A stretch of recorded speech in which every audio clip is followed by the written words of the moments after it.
Welcome, ladies and gentlemen. My name is Anthony Zerfis, and I'm actually with the Samsung Project Beyond team.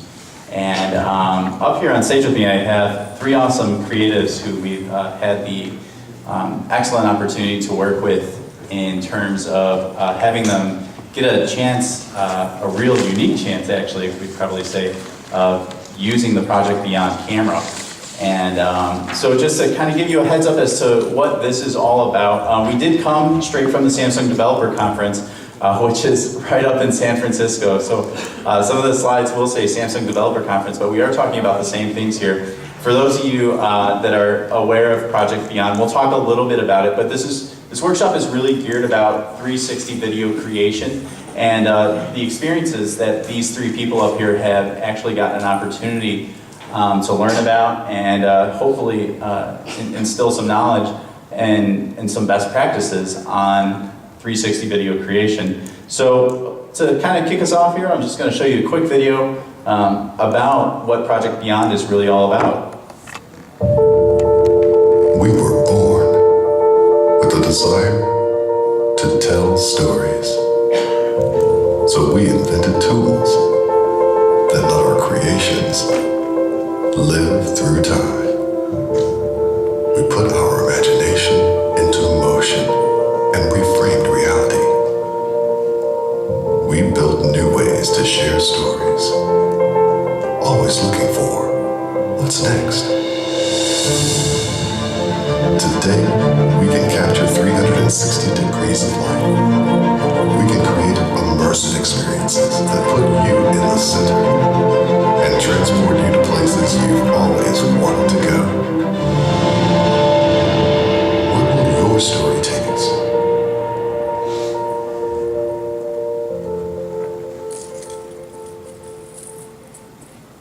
All right, so really it's all about, making new stories and telling those stories in a different way. So before we get in and talk to the creatives here about their experiences with Project Beyond and some of their best practices, we'll talk a little bit about the camera overall. So a lot of this information is available on the Think Tank Team website. So Think Tank Team is the team that actually went on ahead and designed this camera for Samsung.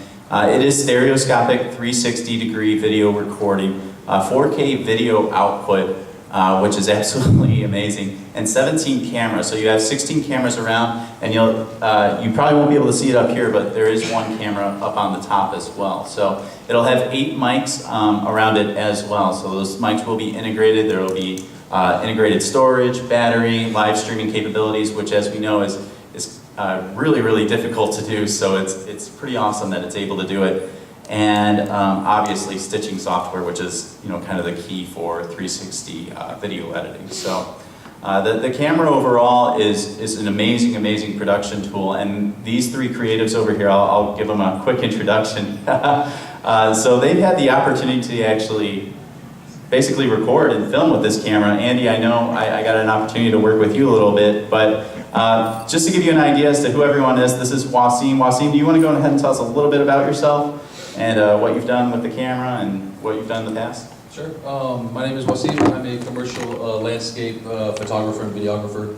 I spent most of the first part of my career working for brands, Fortune 500 companies, doing marketing and advertising videos and that sort of thing. And then transitioned into working with things that were closer to my heart and my soul. So I started working with people like California State Park System, National Park Service, Petau Influencer Conference, and Earth Tones, which they do social emotional learning tools for education curriculums for public schooling that we're also trying to integrate a lot of this technology into. And then how I connected with these guys, I was a Samsung image logger, so I was a Samsung photographer. And when I saw the Project Beyond camera for the first time, I just kind of navigated towards that. And you navigated by calling us quite a bit. More than quite a bit. And they let me in the doors, and I've been playing with it, and I love the thing. So that's me in a nutshell. We're really happy to have him on board. Next to him, to his left, is Sky. Sky, you recently had an amazing opportunity with Wasim to record with this camera. So why don't you tell us a little bit about yourself and a little bit about that opportunity? Absolutely. Hi, I'm Sky Mayring. I am a producer, travel blogger, and digital influencer. I got my start in traditional travel media, actually, working as a magazine editor at a trade publication called Travel Age West.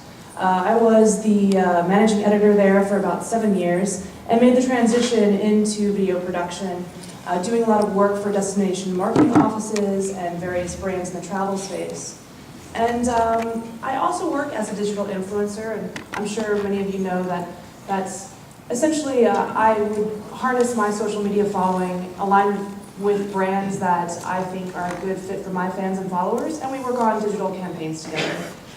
Just this past weekend, for example, I was at Coachella and I did a Snapchat takeover for TripIt, and in the next week or two I'll be doing a Vine takeover for GoPro. And Wasim and I actually, we met almost 10 years ago, and we've been working off and on. It's been quite an interesting ride. Wasim told me about this opportunity, and I got very, very excited about it. And together, we were actually able to go to Tahiti for a week and film some really incredible footage, which I believe is going to be on the Milk VR channel. Unfortunately, we can't show it to you today, but in the future, you'll be able to view it. And there's all kinds of great Project Beyond footage on the Milk VR channel right now. Just search for Project Beyond. Great. So yeah, I've had the opportunity to actually view some of that footage, and it is amazing. So definitely keep an eye out for it when they get a chance. Over to the far right is Andy, and Andy's a filmmaker based out of LA. Why don't you tell us a little bit about yourself, Andy, and how you got involved with Project Beyond as well? Sure, yeah, I'm a director and producer based in LA. I've done features, shorts, narratives, documentaries across the spectrum. I too was a Samsung image vlogger, which is how I got to know the team putting this whole thing together. And the idea of shooting and working in 360 and telling stories in a new way was really appealing to me. So I feel very fortunate to have had the opportunity to become a part of this group. Yeah, we're actually very fortunate to have all three of you guys here, so thank you very much for being here with us and kind of giving us some of your knowledge on exactly, some best practices here. If we could just make sure that their mic is on, because they're going to pass it back and forth as well from time to time, so it'll be a little interactive. If you have any questions throughout the process, throughout the workshop, I do recommend just going ahead and write them down real quick, because we are limited to only the 2 microphones up here. So if you have any questions at the end, please feel free to raise your hand and we'll get to you as soon as possible. So let's go ahead and kick it off right into transition from 2D to 360 VR. As we all know, can I see I mean, it's very blinding up here, but I can see most of you. By a show of hands, has anyone done any 360 video recording before? That is awesome. All right, great. So, and how about any traditional 2D video recording? Most of you, absolutely. And that's kind of what I figured you were all going to say. So as you know, it kind of takes a certain kind of mindset to take yourself out of a 2D environment into a 360 environment. And all three of these creatives up here had that opportunity. And I think they'll definitely have quite a bit to say about it. So you guys want to go ahead and take it away on Tahiti and all your different experiences? Sure, we can start. So like she said, we met on or I don't know if she said this part yet, but we met on a job together it was for a lifestyle brand, and I was the photographer and she was working as the writer and the blogger and all that stuff or the editor there. And when I brought up this to her, I was super, super excited to use it, and I was super, super excited to travel. And she travels a lot, and so I said, where can we take this thing and what can we do? And she said Tahiti. I said, okay, let's go. And we spent about 4 or 5 months to put that project together, and it came together. We took off to Tahiti, and it was the first time that we had gotten hands-on experience with that thing, and personally, the first time I had hands-on experience with VR. And I spent over a decade working in regular 2D planes, from video to photography, writing, which is also another 2D plane in a creative sense, but this is the first time that I had worked in a 360 space, and I learned quite a bit. And it took, we saw that show of hands pop up of many of you that did regular video, went to 360, and I'm sure you guys have been through a lot of these experiences as well.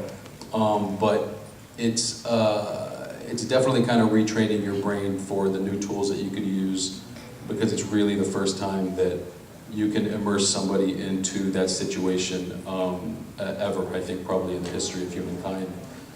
So it took a little bit of retraining our brain while we were out there, and we learned quite a few things, and I think, you have something to say? Oh, yeah. I just wanted to add a specific example of, if you could have seen the video, we were filming on a private island in Huahine, and we had a host who was doing a cooking demo, and traditionally we would have filmed it just, straight on, focus on the host doing the cooking demonstration.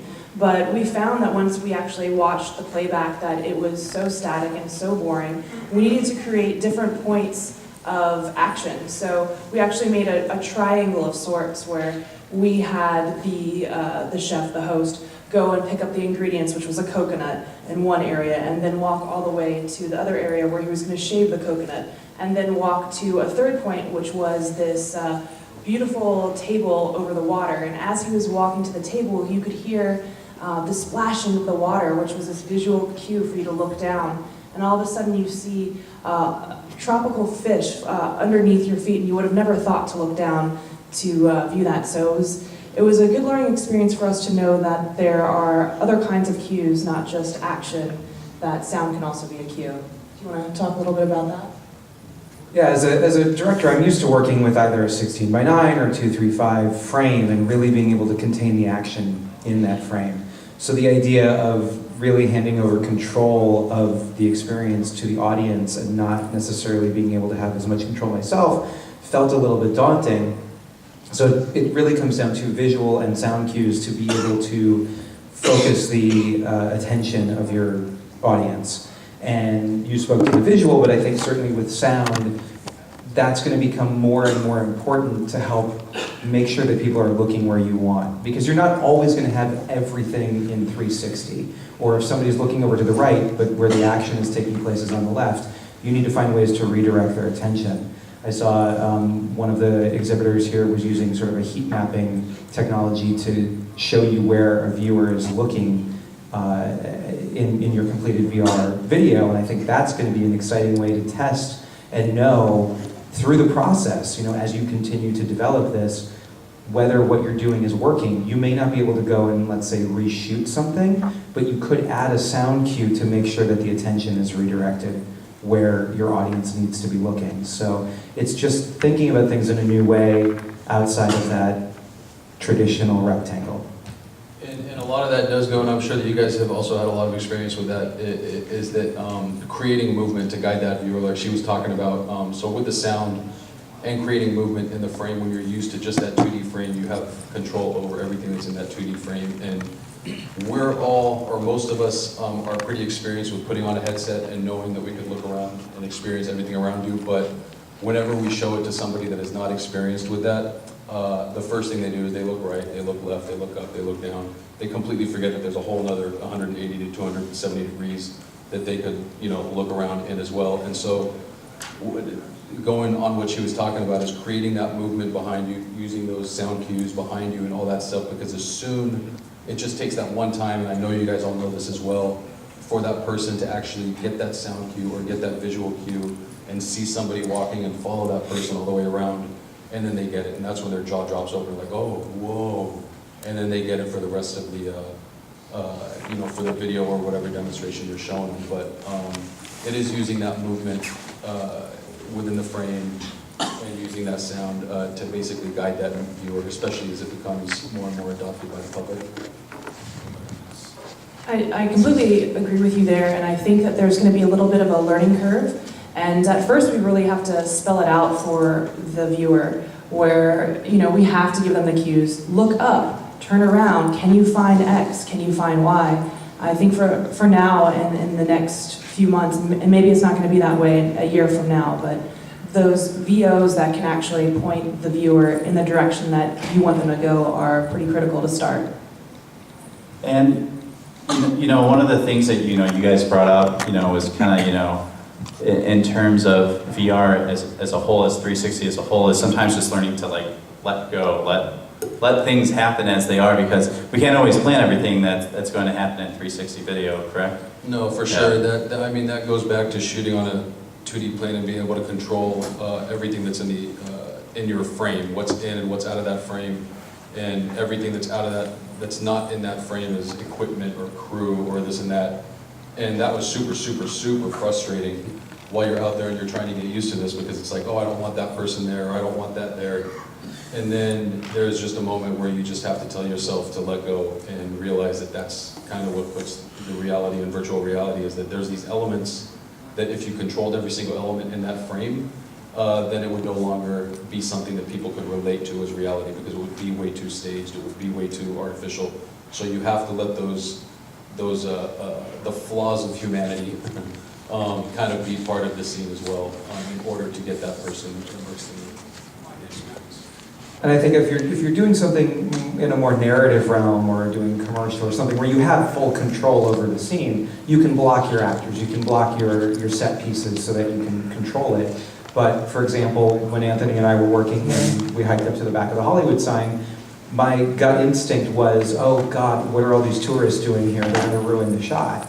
And Anthony pointed out that having actual motion in the scene and having those people up there lends itself well to the sense of reality and putting people in a place and giving them something to follow. If I hadn't, had that, it would have felt just like a Google Street View image, which is great, but it's not what we're trying to do here, and it doesn't really give the full advantage of the 3D stereoscopic image or the fact that you've got moving video. It's just no better than a still. Yeah, and I think you can really look at your loss of control as an advantage or a disadvantage. We were filming on this private island, and the cook right in the middle of it was, halfway through, and we have this kayaker just go past. And Wasim and I looked at each other and we're like, this is going to ruin the shot. But it actually created a whole new point of interest, and that was something that we couldn't have planned for, and it was one of the better things that happened, we thought, during the shoot, and made it more spontaneous and just made it more interesting altogether. Well, and kind of also speaking sort of to that is the things that may seem boring in reality, in virtual reality, they may not be boring, and most of the time they're not. Like, we were with one of the engineers of the camera, and what you're seeing up here is we were in the middle of one of the cities there, and it's just a bunch of food carts, food vendors, and he wanted to stop and shoot in the middle of these food vendors, and me and Sky just looked at each other like, why? It's just boring, there's no reason to do this. And then when we put on the headset and you experience it in VR, it was one of our favorite shots, and I think the reason is because it's that interplay between what you're seeing and the first time that you have a medium that's also playing psychologically on your mind with making you feel that you're in certain places. So it brings that relatable experience to the human, basically the human condition of being able to relate to being in that experience. And that's when, if they're thrown into a situation that's completely, that's not a real situation for their first couple of experiences in VR, they're not going to get that sense of presence that they would get as if they were in an experience that they could relate to. And so I think that was the first time where I put it on. I'm like, oh, I can relate to this. I can feel like I'm actually there. I want to walk up and pick up this food or whatever. And that was kind of a revelation also, because it's the psychological element that you could play with as well as not just the visual element. So shoot everything and shoot often, because you have no idea what's going to look good and what's not going to look good, and you'll be surprised. So, like letting go and letting the reality be reality. With that being said, you guys have brought up a few times. It's not about you. It's about what's around you. Am I right? And how do you kind of let go of that control to a little bit of an extent without letting go of too much control, as we know as directors and filmmakers? It's difficult. Well, number one, it's not about you. So you have to run. You hit record and you run off, or you use the live view, you run off, and all that. And you just have to remember that. Again, it's going to go back to the conversation that you just have to let reality happen. Number one, and then two, the depth of you have to be aware of what you're shooting, and there was so many times where we found ourselves about 3 or 4 days in where you'd stand up and you'd look and you'd just start turning around and look like this to see if it's going to be something interesting. And there would be certain areas where it's not that dark, and we were in a situation where there was a bunch of dancers and it was a public situation, and if we were going to use this commercially, if you all know, you have to use release forms for that sort of thing. We're like, okay, about 4 or 5 rows in, we can kind of see. Past that, we don't really have to worry too much because it's dark back there. But the depth on this camera surprised the heck out of us, and we ended up having to run around collecting 70 to 100 release forms or something like after we realized how good it was. And because you're in real situations, if it's not like artificial, if it's not like a scripted set situation or something, there's going to be those elements of surprise where people that you don't expect that are going to be in the shot are going to run up and take a picture of it, or they see something, they see the camera, they see something on stage or what they're watching, and so all of a sudden there's this whole other person that you have to get a release form to, and someone else follows that person. But basically, it's you have to be aware of every single element of the thing and everything that's around you, and know that if you deal in live situations, to try to get there early, put a crowd release form if you guys know what that is, or try to have a line producer or producer pick up those release forms for you. But it's that's. I was just going to say that I think it also has a lot to do with taking traditional filmmaking techniques and turning them on their head or adapting to them. I saw Spherica has a booth here, and they're using sort of a remote-controlled skateboard with a kind of a monopod in the middle and stabilized footage, so you can actually move the camera in a way that's not going to make you motion sick, or putting it on a drone and having it stabilized, or on a cable cam system. Finding ways to tell your story that take advantage of the immersive capabilities of VR are really important, but ultimately it's the story that's the most compelling thing. If you look at a story that is so interesting and the characters are so interesting, it doesn't really matter what you shoot on. You look at films that are shot on phones that make it into Sundance and get distribution and get out there. If what you're producing is interesting, you'll find an audience for it. And I think that that's just as true in 360, and finding ways to get creative with how you use this format. And maybe it's that you're not always going to need to see 360 degrees. If you've got crew, if you've got lights, if you've got equipment, or you're going to need to plan ahead of time and think about how to paint them out so that you get the image and the story that you really want to tell. And that's going to continue to develop, and a lot of you in this room, I think, are going to either tell those stories or help develop the technology that makes it that much easier for filmmakers to tell their stories without having to worry as much about the technical aspect. As a filmmaker, I like to nerd out about that, but when I'm on set, I want to focus on getting the best performances I can. And I don't want to think about whether or not the aperture is right in the middle of an interview or in the middle of a scene. I want to just know that that stuff is going to work. So that's going to continue to evolve over the next several years. And I think that's what's really exciting about this. So, I know you guys learned quite a bit with filming with this camera. And one of those things is Wasim and even Andy and Sky, you guys all mentioned the same thing, as that there actually is a front to the camera, you know. I see you left a little bit there about that. Can you tell us a little bit about, you know, the front of the camera, you know, and you know, actually even this scene right here that you guys have in Tahiti?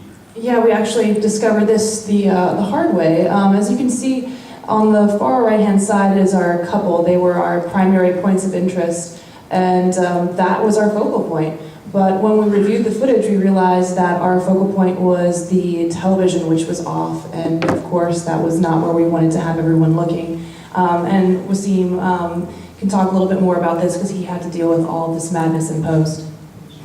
Yeah, this was my first. I've done a lot of post-production, a lot of hours behind editing bays. This was my first time working with 360 footage, and when we pulled it in and I saw all the things that were, I literally couldn't sleep for almost 2 days because I was freaking out that we went out there and we wasted all this time and there was nothing I could do to get the focal points where we want, because that's another thing you have to focus on creatively is when you're shooting this stuff, is that there is a front of the camera, and you want to keep people's focus in certain directions. And if a host or a narrator starts walking in one way, the next scene after that is something that you're going to want to start where that person's head is, where that narrator disappeared.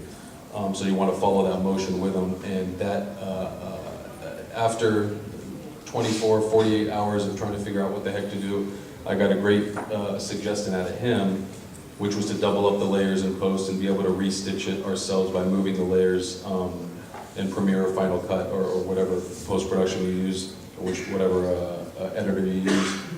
And then we discovered the metal plugins. So I don't know if you guys are familiar with the metal plugins, but if you're not, get familiar with them quickly, and whatever they cost, just buy them, because they'll save your life in so many situations. And that saved many, many hours of rendering things after we had to add double layers of huge data files and move things over and all that stuff. But the metal plugins, there's one in Premiere that just came out last month. I think the Premiere Skybox Studio or Skybox VR Studio. And you could just drop the plugin on there and just literally just drag the plane of view to where you want that focus to be. And that's super, super important. If you work in post with this stuff and you're not familiar with them, get the metal plugins, because I wasn't, and they were a godsend. And I think that something else, and I'm sure many of you have experienced this if you've shot VR and worked with it, is that when you see an image like this and it's flattened out, you can see the entire frame. Whereas you're looking at something that's more spherical, you're going to be limited to what you're seeing in your field of view. And I know that Adobe just announced that they're going to add some VR tools and the ability to look at something in a more spherical viewpoint, which I think is going to be a huge benefit.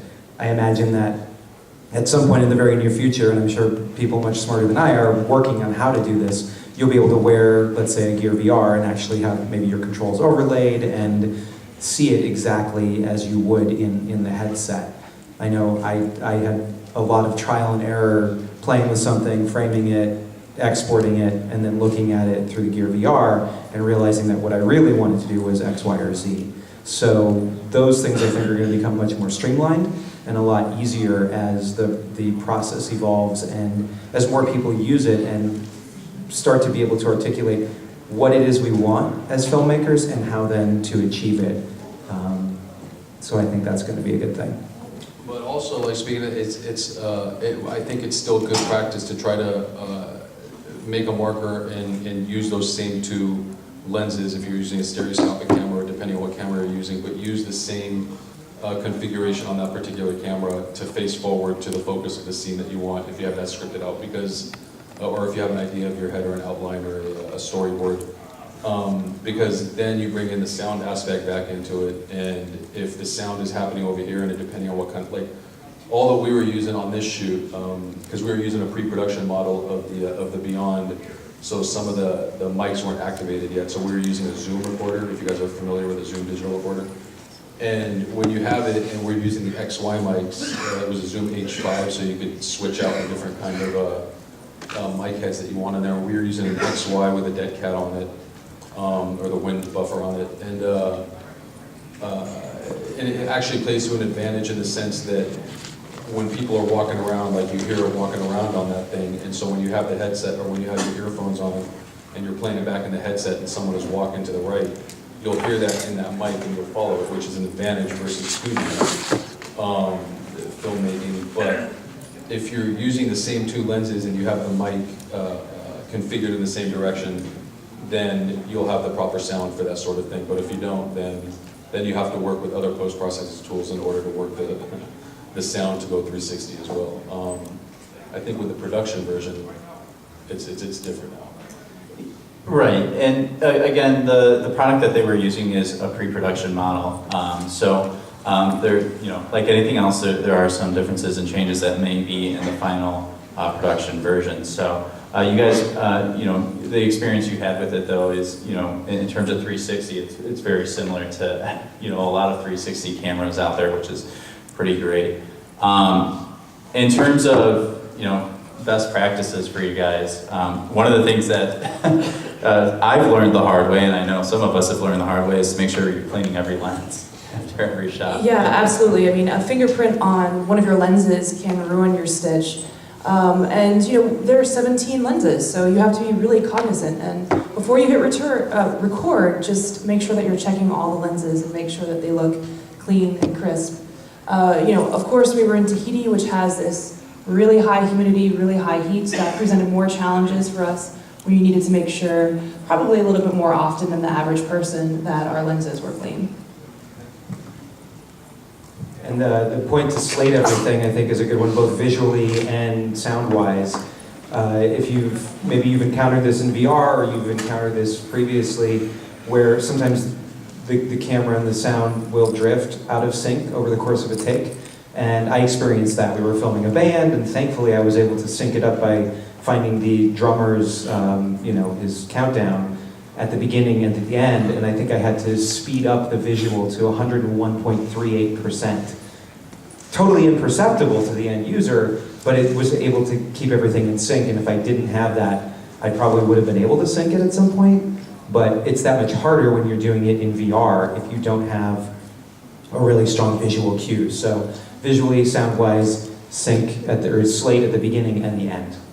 And another thing with the sound also is when you're shooting VR, you have to, it's another thing we had to remind ourselves and had to remember was that you can see everything around you. So when I was also in post, and there was a scene where we were on one of the beaches, or we were on one of the boats, and there was a motorboat that came behind us during one of the takes, and that sound sounded better than the take that I had with the actual shot itself, because there was less wind noise, and so I wanted to overlay that one and use that sound instead. But then all of a sudden, when you play it back, you're like, oh, wait a minute, there's the sound of a motorboat, but people can actually turn all the way around and see that there's no motorboat there.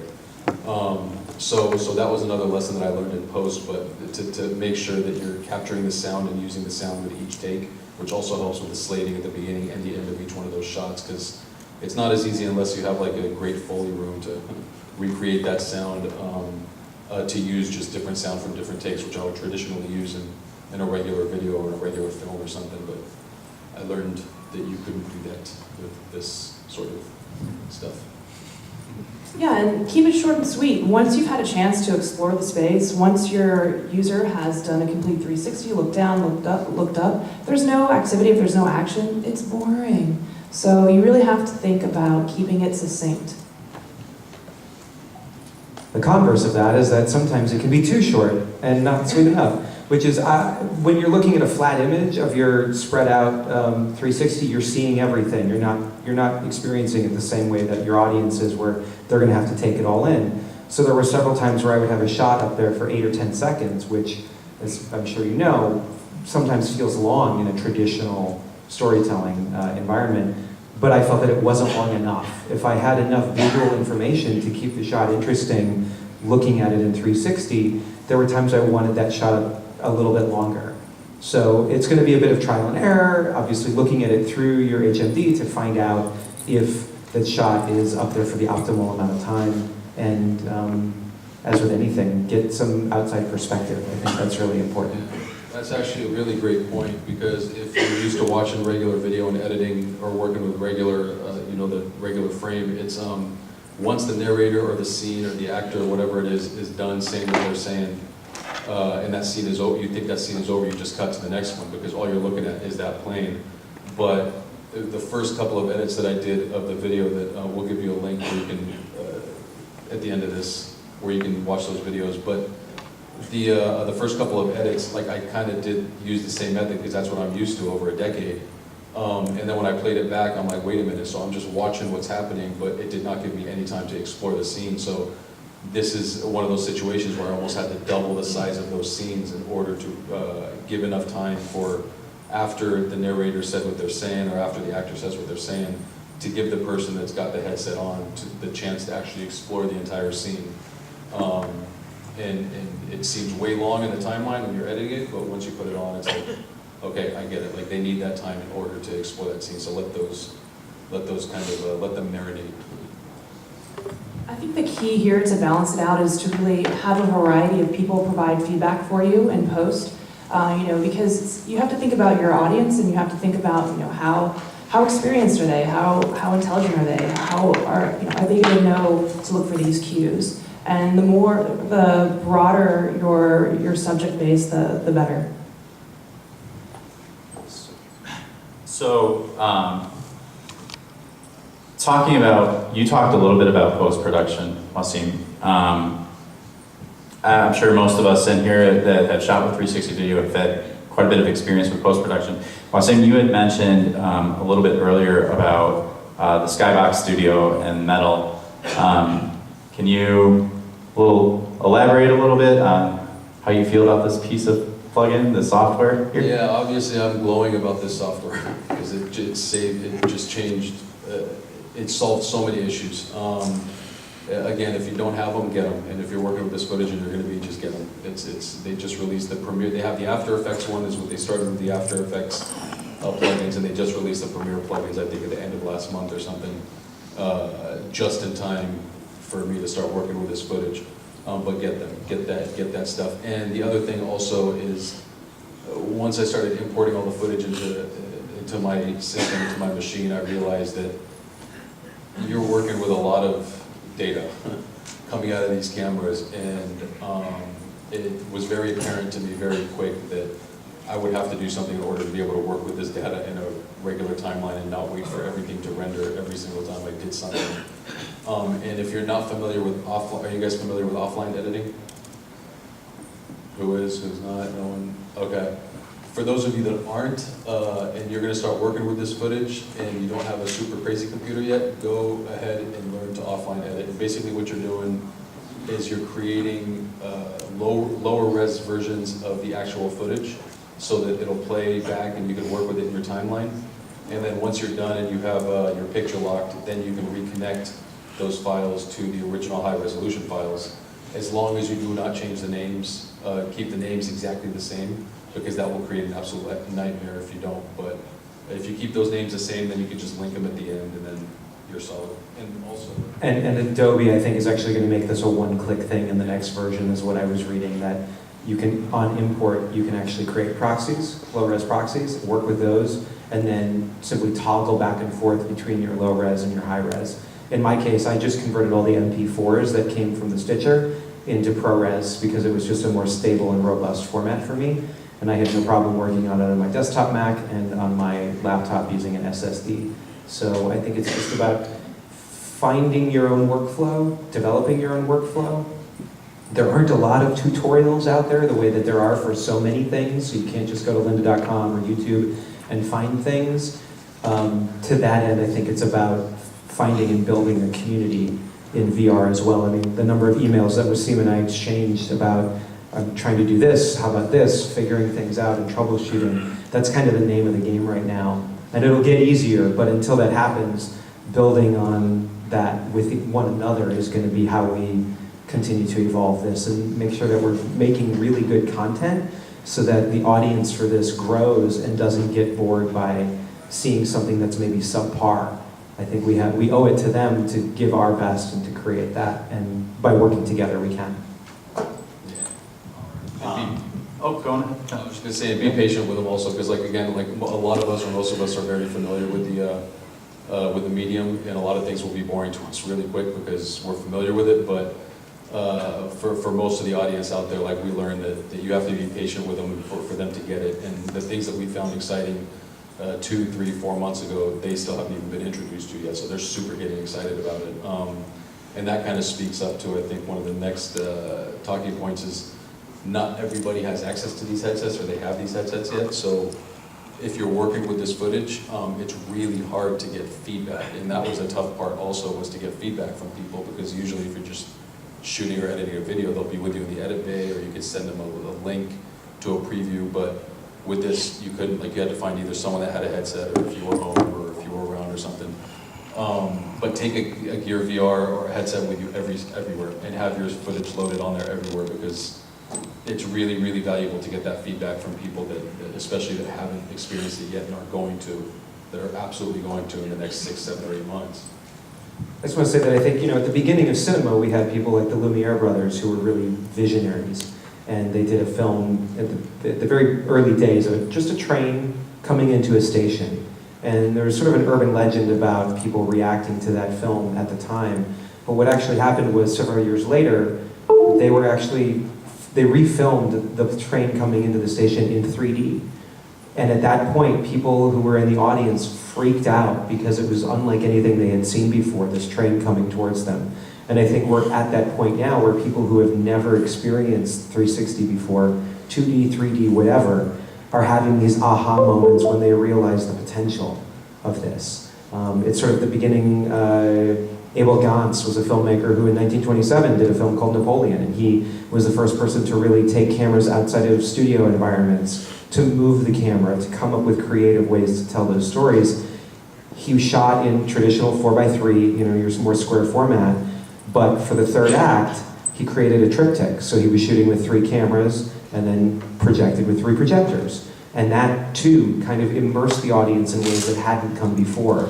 And the fact that we can now do that in every direction is something that is going to take some people that first experience to understand what it is, and then repeated experiences of better and better content to really, I think, join this evolution and see what's possible. I think that all of us in this room have a responsibility in the VR space to be advocates for VR, and to Wasim's point, we should be carrying these headsets with us wherever we go so that we're talking about what we're doing, we're showing people real examples, because you can't understand it unless you actually put on those goggles, unless you actually get in there and you feel immersed. It's not easy to describe that experience. And anyone who puts on these headsets, they just have a phenomenal experience. Anyone from the ages of 8 to 80, we were finding had a great experience with it. We were actually showing some of the footage that we took on Private Island in Tahiti, and we were showing it at the resort. And this one person put on the goggles. It was an underwater scene, and she was trying to reach out to grab the fish. And she was so immersed in it that she completely forgot where she was. She slammed her hand down into her salad and was feeling around at her food. And I thought that was a great example of really being involved and what this technology can do. This woman was somewhere in her 70s, and she was totally into it. Like, there's not one person that we showed it to that was not into it. And it's again, like, we're around it, now we're around it more and more and more, so it's hard to convey that excitement of the first time someone puts it on, but it's really that excitement when you realize that everybody is into it that's going to push this thing forward. So, like, you have to remind yourself that you have to get these people just as excited as you are about it, because they're the ones that are going to consume everything that we put out there for them. And that's everybody. Like she was saying, from 80 to 8, like, everybody we showed it to, the resort, and it opens a lot of doors right now too. Just keep sharp objects away from people. I could see a lot of problems with that. Also, were there no people under the age of 8 who like this? Oh, okay. Yeah, it's hard to communicate. I imagine they would think it's pretty cool. You know, one of the things that we've discussed, though, just as a group, outside of everything, was, being able to immerse people in those different types of settings is pretty amazing. But even from a post-production process, Andy, you did some really interesting things in post-production with opening up the scene really wide, immersing the viewer into black and white. I mean, it was amazing, to be able to see everything. I was there for it, but now it's all black and white, and it really, puts a different perspective on the story itself as well. So again, it was one of those things where you think, oh, I've seen black and white films, I've seen black and white photos, but I wanted to try it and see how it would work, and I was surprised that it didn't feel gimmicky. It just felt like it was a different experience than I had seen with that same scene in color. So experiment, try things. I tried so many things just in post. Many of them failed, but by actually trying those, I was able to go, okay, now I know what not to do next time, or thinking if I had another day to shoot, what I would take from that experience and build upon that. Having those experiences and repeated experiences, I think, is what is going to make any of us who are passionate about this better filmmakers. great. So we're just about ready to wrap it up. I know you guys had a big thank you slide here for everyone that was able to help you out with the shoots and the tours and all the stuff. And I know you also have your website as well, right? TakeTheRideVR.com, correct? Yeah, we'll be posting a lot of the stuff that we shot out there in Tahiti.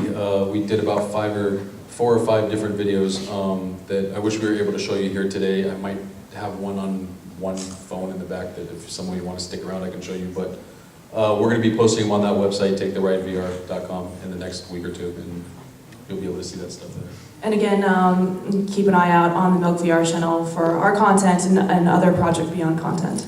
Yeah, absolutely. So thank you very much. Appreciate you all joining us here. Thank you.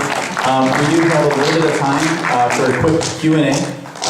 Does anyone have any questions for any of the creatives up here? Yes, sir? Well, actually, do we have a microphone that we can run around, or no?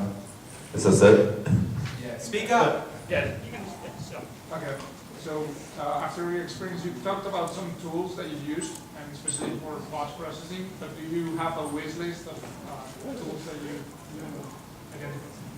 It'll get worse in a second. So you identified that you're missing some kind of tools, or something that you have like a wish list of things that you are missing? I think for me, as far as a wish list, I mentioned it briefly earlier, but the ability to actually edit while wearing an HMD so that I can actually see what I'm doing, and I'm sure that that's coming. So that's definitely a big one.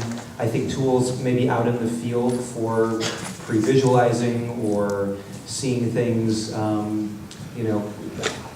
as technology improves, stitching will improve. Those live stitching options are really great right now. So I think that there are going to be a lot of tools that, with more experience in the field, I have no doubt that we'll come up with long, long lists of things. But those, definitely the ability to actually edit and utilize the HMD at the same time is going to be a big one.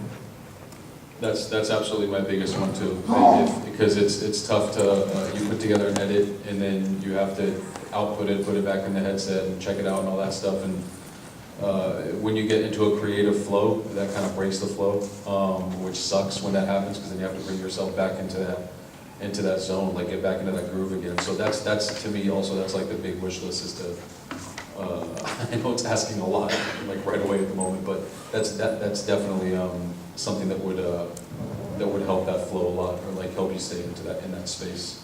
I know there's a gentleman up here at the front. How's footage stored on the camera? How's the footage stored on the camera? It's a memory card right now at the current point in time, memory cards. Again, these are pre-production models that we are using at this point in time, so the final product may differ at that point. So, further questions? Yep, we've got the microphone getting tested around. There we go. I haven't been looking at to try anything. I mean, I'm familiar with all the post stuff you talked about, but I haven't done it. And I'm waiting for my Gear headset to show up at the end of time, because I'm one of the millions of people who got the S7 so they could get their headset. Anyway, in the field shooting, quick snapshot of your post workflow to actually get it onto your Gear, onto your phone. Are you connecting your phone to your laptop or what? Yeah, directly to the laptop. You could side load the videos that you make into a special folder. Like you create a folder in your root on the Android, on the Samsung phone, and then you could just access that directly through the Gear VR. Once you put it on, you can access your side loaded content through the Milk VR channel. There's a few different apps out there that you can actually view your own content on. So Milk VR is obviously one of the ones that we recommend the most. You can create if you'll see a Milk VR folder on there, you could add your video into the Milk VR folder. One thing also with that is the extensions at the end of the files. Depending on what kind of file you're outputting, it has to be TB for top bottom or 3DB for top. Like you have to pay. There's different extensions depending on what kind of camera you're working with, what kind of footage you're working with, in order for it to play back properly. So there's a bunch of Reddit threads and different ways. So as much as we'd love to keep taking questions here, we are actually out of time for Q&A at this point in time, but I think we'll take a minute or two to go over to the back. Is that okay, guys? Great. And if you have any further questions outside of the room, you're more than welcome to ask the creators. Thank you very much for joining us again, and thank you guys for joining us.